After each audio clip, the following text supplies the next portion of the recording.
Esta es la segunda clase a mi cargo en esta carrera que la Universidad Nacional del Litoral, por vía de educación a distancia, ha preparado con el título de Especialización en Defensa y Garantías con orientación en Derecho Penal y Derecho de Familia y Menores. Entonces, esta segunda clase a mi cargo va a estar destinada a analizar distintos aspectos de la teoría del delito.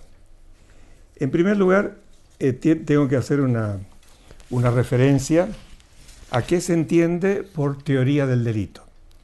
El otro día, cuando yo estaba filmando la primera clase, decía que la dogmática es la reconstrucción del derecho positivo vigente sobre bases científicas. Quiere decir que se parte en la interpretación y en el análisis y en el desarrollo de lo que dice la ley. Y justamente teoría del delito es una consecuencia de aplicar a el derecho penal, y concretamente en este caso al delito, lo que es la normativa y la interpretación de la normativa sobre bases científicas. Y por eso se construye una teoría del delito. No es el momento de hacer la historia de la teoría del delito, pero referir rápidamente que a fines del siglo XIX, un intérprete extraordinario de la teoría del derecho penal, como fue Francisco Carrara, sumo maestro de Pisa, desarrolló sus clases y luego las reunió sus textos en una obra maravillosa que está destinada a servir como orientación a todos los que vinieron después estudiando esta disciplina. En la época de Carrara había obviamente conceptos que fueron desarrollados posteriormente por juristas alemanes. El derecho penal alemán y concretamente la teoría del delito a partir de las obras alemanas es la que ha predominado desde comienzos del siglo XX hasta la actualidad. Esta teoría del delito ha pasado, como dije, por distintas etapas, pero fundamentalmente se distingue una parte subjetiva y una parte objetiva. Yo estoy seguro, absolutamente seguro, que todos los que desempeñan algún rol en el proceso penal, en este caso el programa habla del defensor, tienen que tener una teoría del delito, o sea, adoptar una teoría del delito. ¿Por qué? Primero, porque es mucho más simple, no se presta a confusiones, el hecho de dividir esta teoría en distintos aspectos, distintos ítems a los cuales yo me voy a referir. Y además, en el caso de que sea un magistrado o un tribunal colegiado, sus integrantes tienen que manifestar qué teoría del delito siguen, sin perjuicio de que tengan distintas interpretaciones sobre los elementos de la teoría del delito. Yo recuerdo siempre que hace unos años, estando dando clases yo a mis alumnos de grado en la Universidad Nacional del Litoral, recibí una llamada telefónica para concurrir a una provincia argentina donde requerían mis servicios a los efectos de dictar una serie de clases. Y en ese momento, en la Universidad Litoral en Santa Fe, yo estaba dándole a los alumnos un caso, digamos, teórico, pero que tenía posibilidad de ser desarrollado a la luz de esta teoría. Los alumnos jóvenes, sin experiencia, de todas maneras hicieron un trabajo excepcional porque a manera de juicio oral fueron el fiscal dando su criterio, los defensores dando su criterio y además el tribunal se expidió. Y el trabajo que hicieron fue muy bueno. Aceptando esa invitación que me hicieron, fui a la capital de esa provincia y repetí el mismo esquema de trabajo, el mismo caso práctico. Mis alumnos en ese caso eran miembros del Superior Tribunal o de la Suprema Corte de Justicia de la provincia, jueces, camaristas, etcétera, y abogados de mucho prestigio. Obviamente el desarrollo, digamos, argumental, el desarrollo oral del caso fue excelente por la experiencia que esa gente tenía. Cuando terminó de resolverse el trabajo teórico, yo obviamente los elogié en cuanto a su trabajo, pero dije, faltó saber qué teoría del delito ustedes seguían. Y es importante esto porque los litigantes tienen que saber qué teoría sigue el tribunal, o por lo menos qué idea tiene, porque a lo mejor están hablando de algún aspecto que el tribunal no comparte o en algunos casos ni siquiera conoce. Entonces, cada uno de nosotros, cada uno de los que participan en un proceso penal, tiene que tener idea de la teoría del delito y seguirla. Yo voy a hacer un breve análisis de los elementos de la teoría del delito. Los elementos, a mi juicio, son la conducta, quiere decir, la conducta es el comportamiento humano, que el comportamiento humano puede tener distintas manifestaciones. Pero tiene que haber siempre un comportamiento humano, porque si no, no podría entrar a jugar el derecho penal, ni podría, obviamente, juzgarse a nadie, menos condenarse a alguien. La segunda de las características de la teoría del delito es la tipicidad. Y la tipicidad significa, en términos breves, que el hecho de la conducta humana está prevista con algún resultado en la ley penal. Sin ley no puede haber proceso, no puede haber condena. Por eso la Constitución dice, nadie puede ser condenado sin juicio previo fundado en ley anterior al hecho del proceso.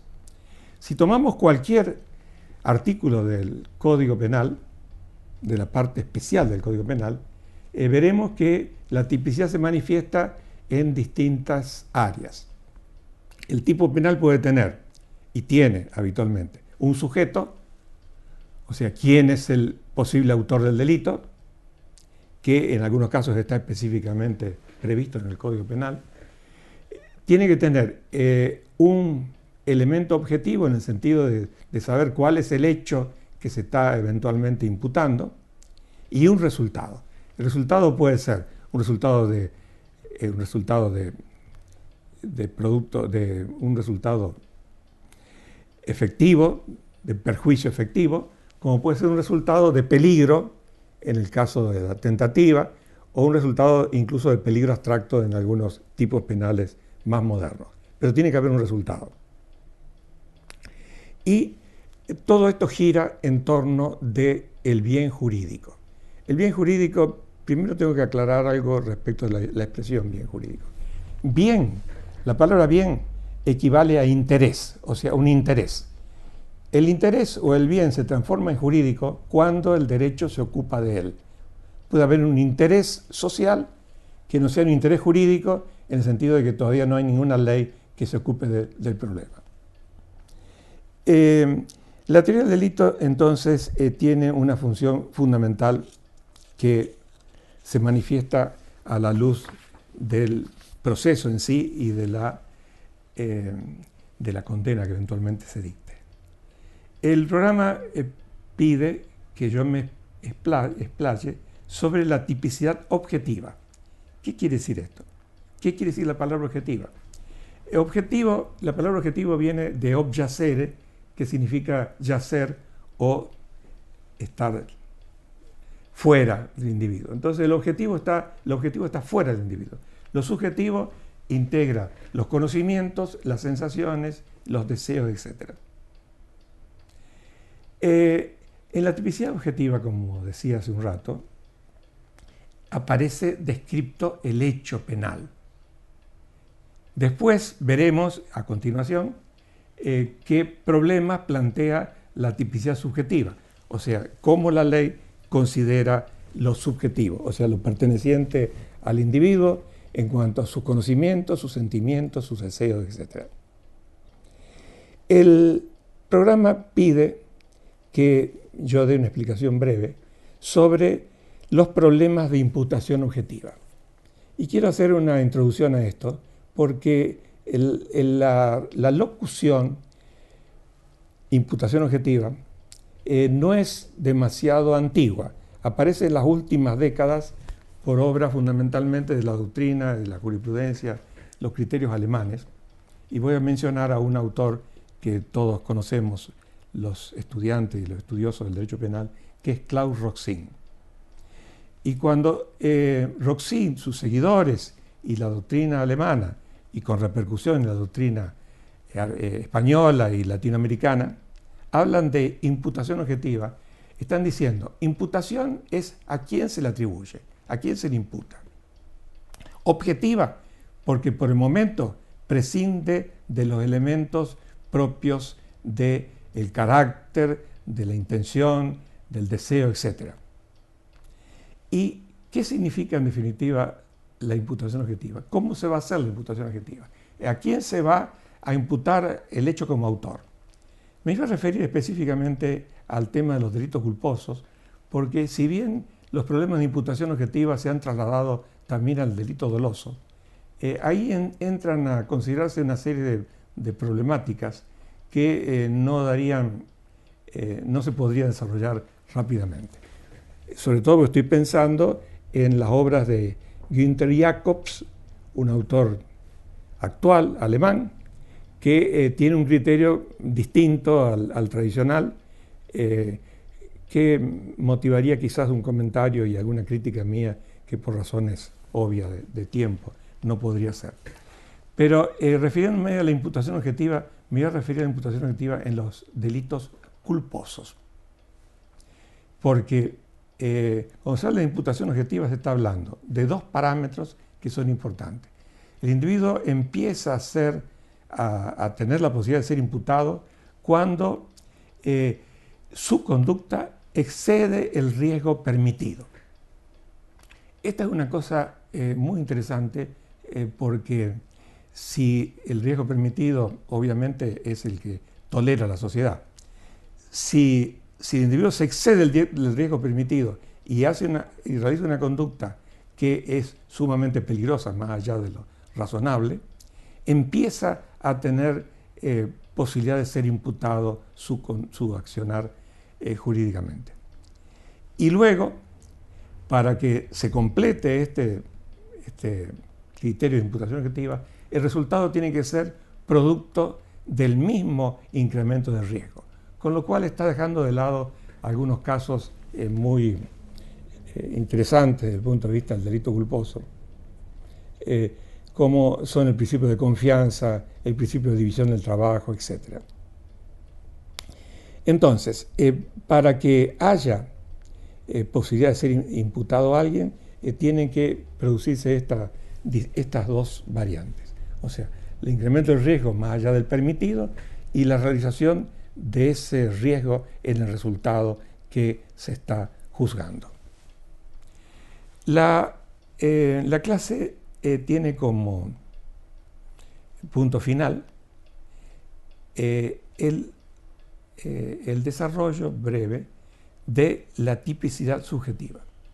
Y acá tengo que hacer una referencia que para mí es muy importante, para mí, porque creo que es así desde el punto de vista constitucional y desde el punto de vista de lo que es el derecho penal.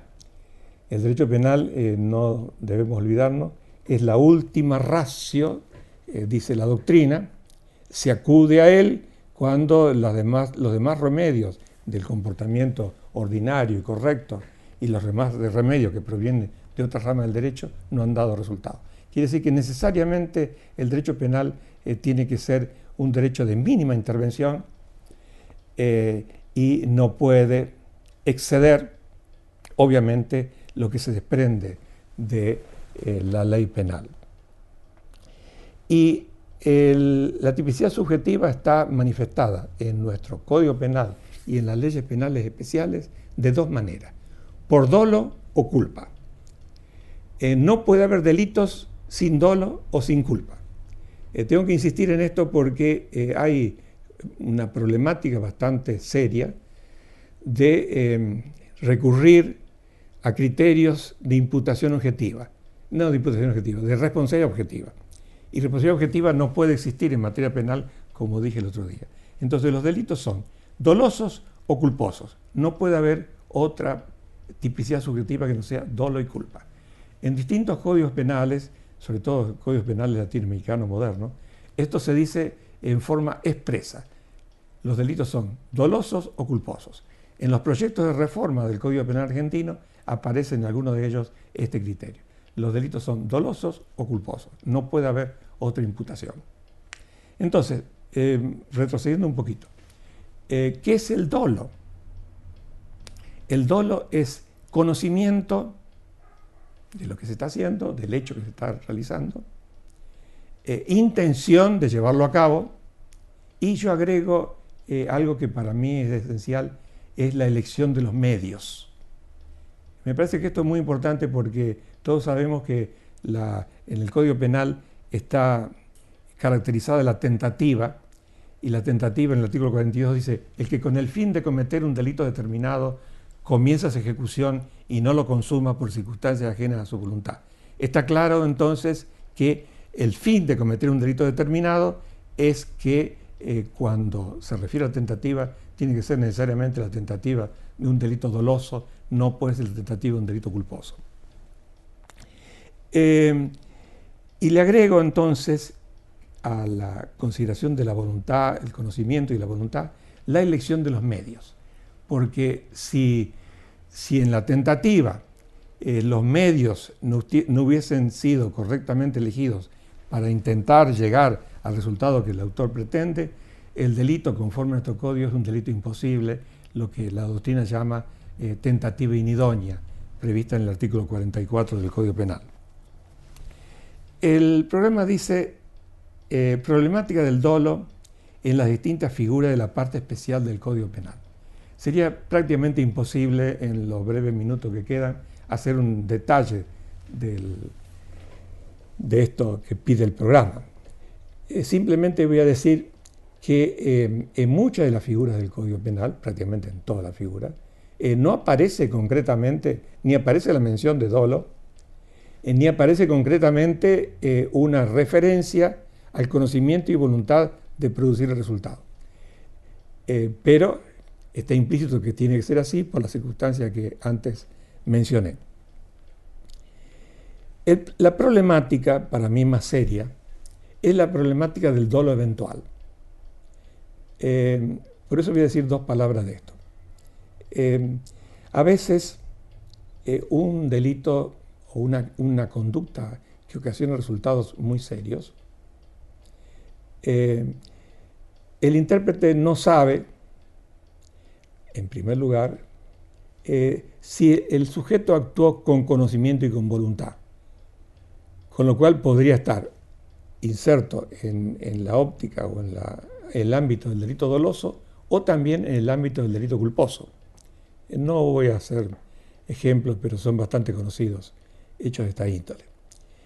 Y cuando el intérprete, pienso en el juez en este momento, cree que el resultado que se ha producido ha sido sumamente serio, opta, en algún caso, por decir: este delito ha sido cometido con dolo eventual. Lo cual trae un problema bastante serio. Primero, porque la locución dolo eventual ya encierra una ambigüedad. En realidad, el dolo no es lo eventual es que se pueda producir el resultado.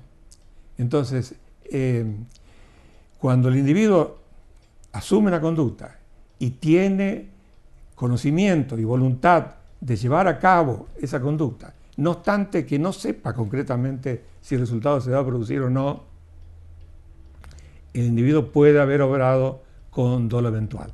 Pero si eso no ocurre, por más que la conducta haya producido un resultado muy serio, es muy probable que se deba a imprudencia, a negligencia, a impericia, a inobservancia de los reglamentos o deberes a cargo del autor, consecuentemente sea un delito culposo y no doloso. Con lo cual, no voy a dar ejemplos ahora, pero el ámbito del dolo eventual se reduce considerablemente.